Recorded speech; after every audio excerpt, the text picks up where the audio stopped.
Welcome to the Online Digital Marketing Podcast. We'll be discussing marketing strategies, trends, and tips that will help your business succeed in the digital age. Every episode, we'll be interviewing industry professionals and providing valuable insights on how to leverage digital tools for maximum engagement and ROI. Don't forget to subscribe so you can stay up to date on the latest trends in online marketing.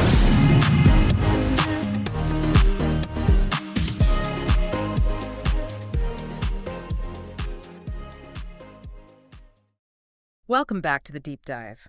I want to start today with something that honestly feels a bit like a glitch in the Matrix.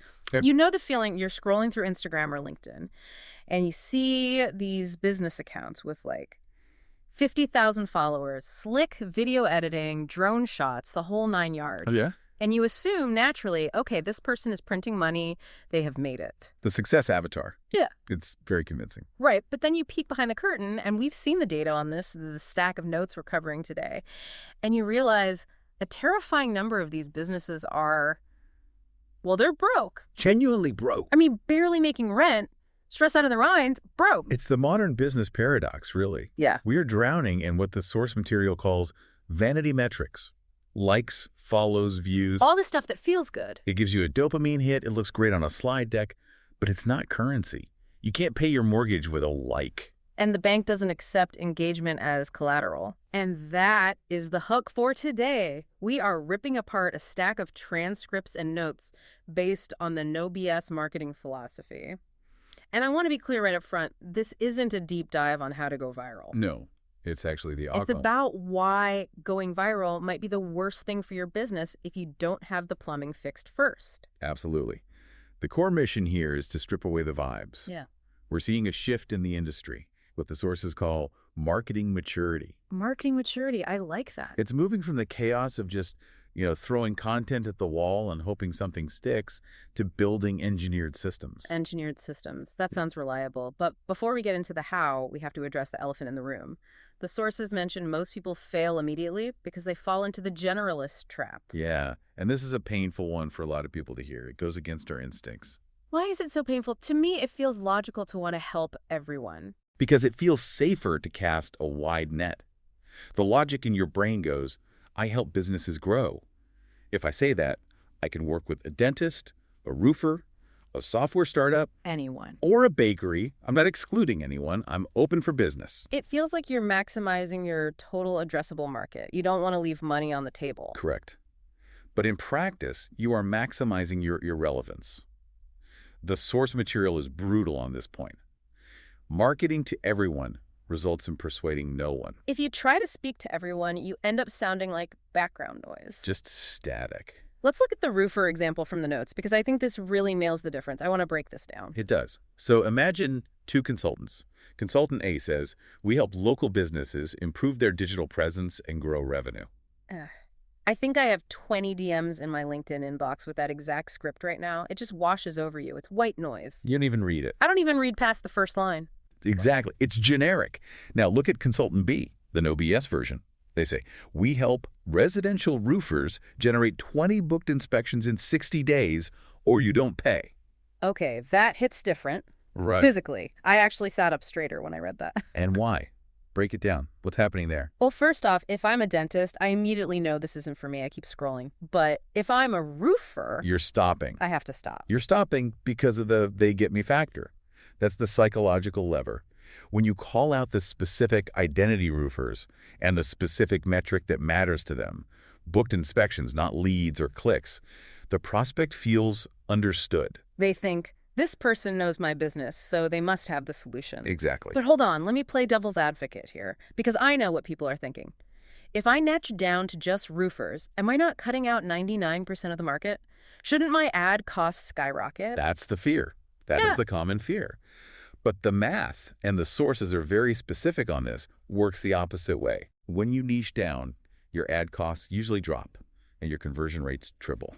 Okay, walk me through the mechanics of that. How does targeting fewer people make the ads cheaper? That seems so counterintuitive. It comes down to how the algorithms, Facebook, Google, YouTube actually work. They aren't just selling ad space, they are selling user experience. They use a metric often called a relevance score. Okay, so the platform is judging my ad. Ruthlessly. If you run a generic "we help business" ad to a general audience, most people ignore it. They scroll right past.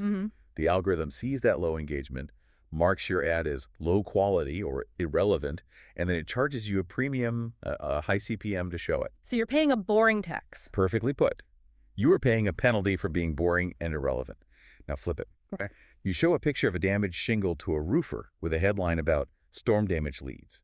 The roofer clicks. The algorithm sees that high engagement, thinks this is great content for this user, and actually lowers your cost to show that ad. So specificity isn't just a branding tactic, it's an economic advantage. You are literally being subsidized for being interesting to a specific group.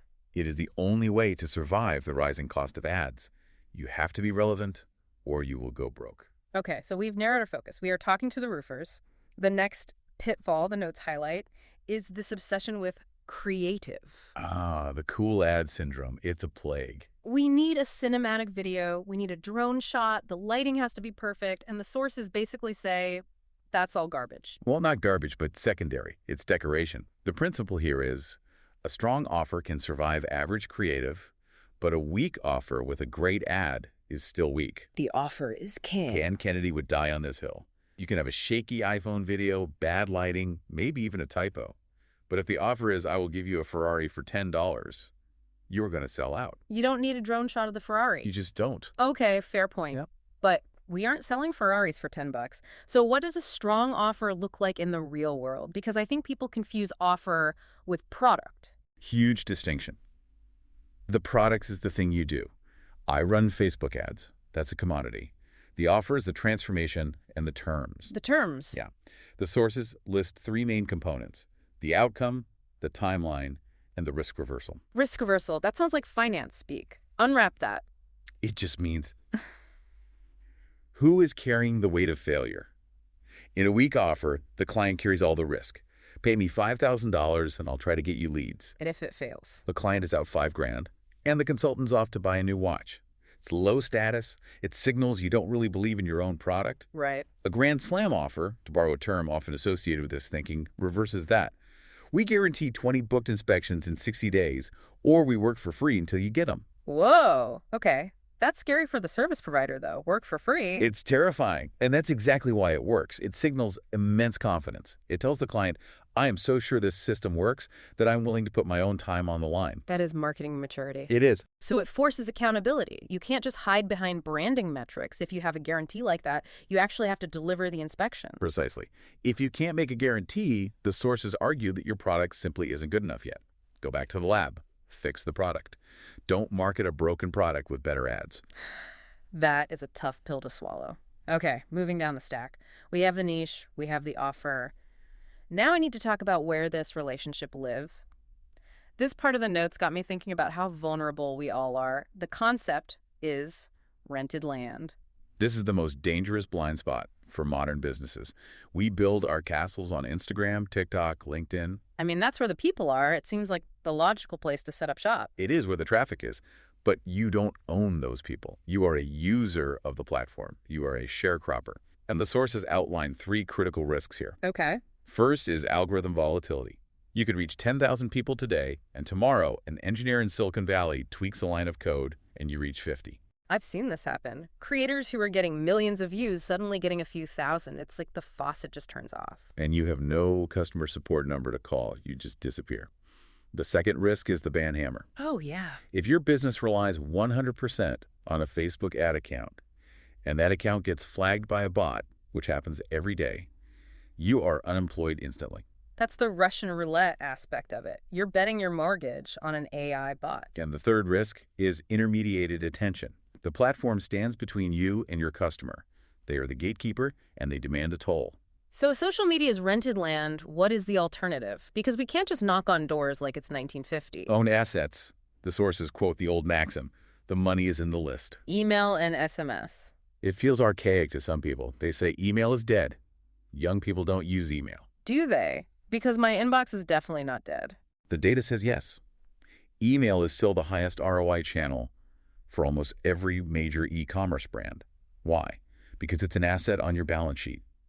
If I have a list of 10,000 verified email addresses, I can push a button and reach them. No algorithm. No gatekeeper, no cost per click.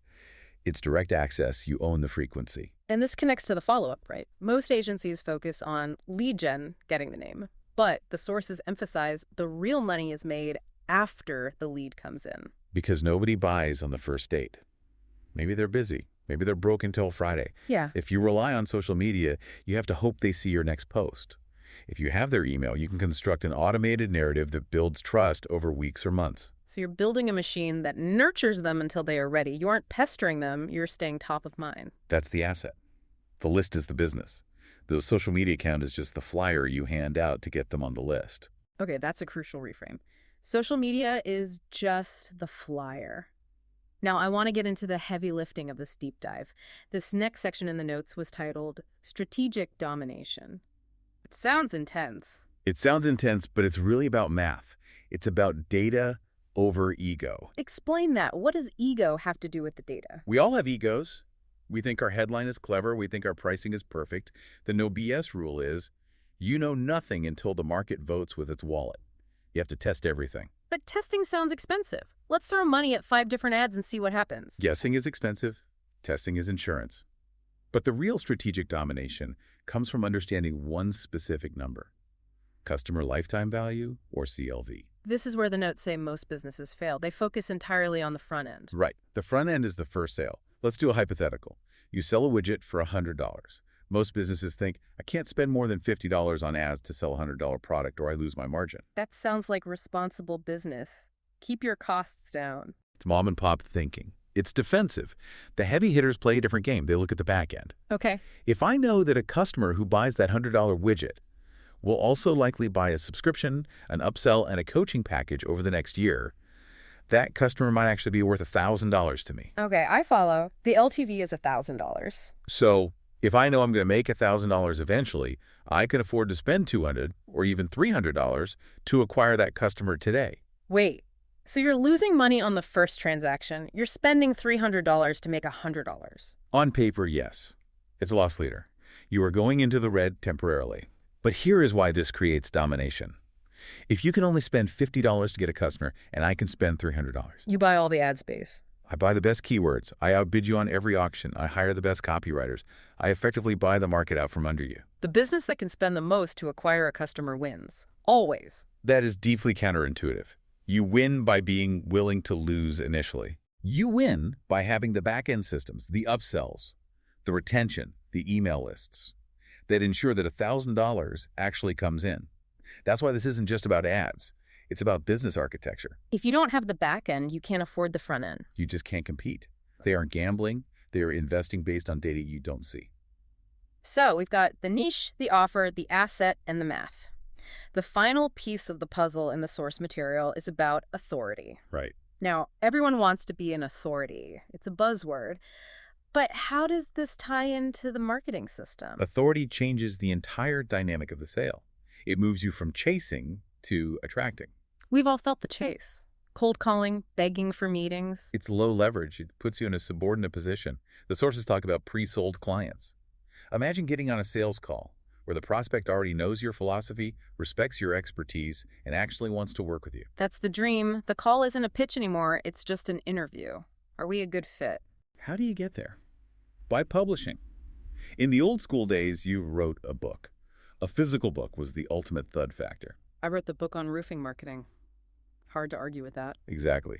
Fast forward to today, New School Authority is a YouTube channel, a niche podcast, or high-level LinkedIn writing. But, and this is huge, but the content cannot be generic. Right. The notes warn against how-to content, which confuses me. Isn't how-to helpful, how to fix a leak? It's helpful, but it commoditizes you. If I make a video called How to Run a Facebook Ad, I am competing with 10 million other videos. I look like a tutorial. So what's the better play? If I'm not teaching them how, what am I doing? You're doing diagnostic content. Instead of How to Run an Ad, you publish Why 90% of roofing ads fail due to weak risk reversal. Ah, I see the shift. You aren't teaching them to do it themselves. You are diagnosing a complex problem that implies you are the only one who can fix it. Correct. You are demonstrating expertise, not just giving away a recipe. You are acting like a specialist doctor. A heart surgeon doesn't make videos on how to do your own bypass at home. Right. They explain the condition and the solution. And when a roofer reads that diagnostic piece, they think, wow, this person gets it. How-to attracts do-it-yourselfers who have no money. Diagnostic content attracts business owners who want to hire an expert to solve the pain. That's it. You want the client who says, I understand the problem now, and I want you to handle it. And once you have that content living online, it works for you 24/7. It clones you. That is the ultimate leverage. So when you look at this full stack, the no BS ecosystem, it's really a filter. It filters out bad clients, vanity metrics, and guesswork. It's engineering versus chaos. An amateur wakes up and asks, what should I post today to get likes? A pro wakes up and looks at their machine's dashboard. What was the cost per lead? What is the LTV? It's boring, unsexy, predictable growth. And that's what keeps you sleeping at night. Boring is good when it comes to the bank account. Boring is profitable. So for everyone listening, we want to wrap this up with a challenge, an audit for your own business against this no BS framework. Let's run through it quickly. Question 1, is it measurable? If you are spending money on brand awareness and you can't track a dollar return, stop. Stop immediately. Question 2, is the offer strong? Are you selling a generic service, I do SEO, or a specific outcome with a guarantee? I get you on page 1 or I pay you. Question 3, is the niche clear?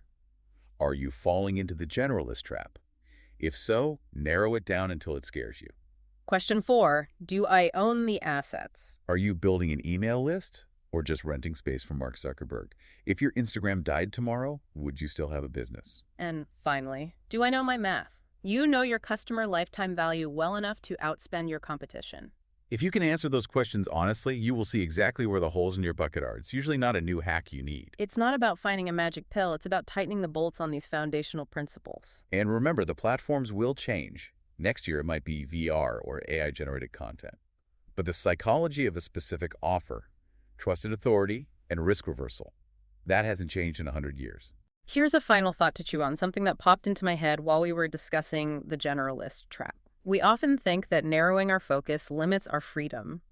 But in marketing, constraints are actually what create the creativity. If you can talk to everyone, you have nothing to say. If you can only talk to one person, you suddenly have a million things to say to them. Clarity comes from constraints. That's the takeaway. Go check your offers, look at your lists, and stop renting your entire business model. That's it for this deep dive. We'll catch you on the next one. See you then. Ready to take your online business to the next level? Subscribe to our digital marketing podcast and then join our Accountability for Success Mastermind. With expert advice from industry leaders, you'll gain knowledge and insights that will help you succeed in today's digital marketing world. From social media strategies to search engine optimization, we have all the tools you need. Learn from successful entrepreneurs and take control of your online success. Join the Accountability for Success Mastermind now at bit.ly/AFSM podcast.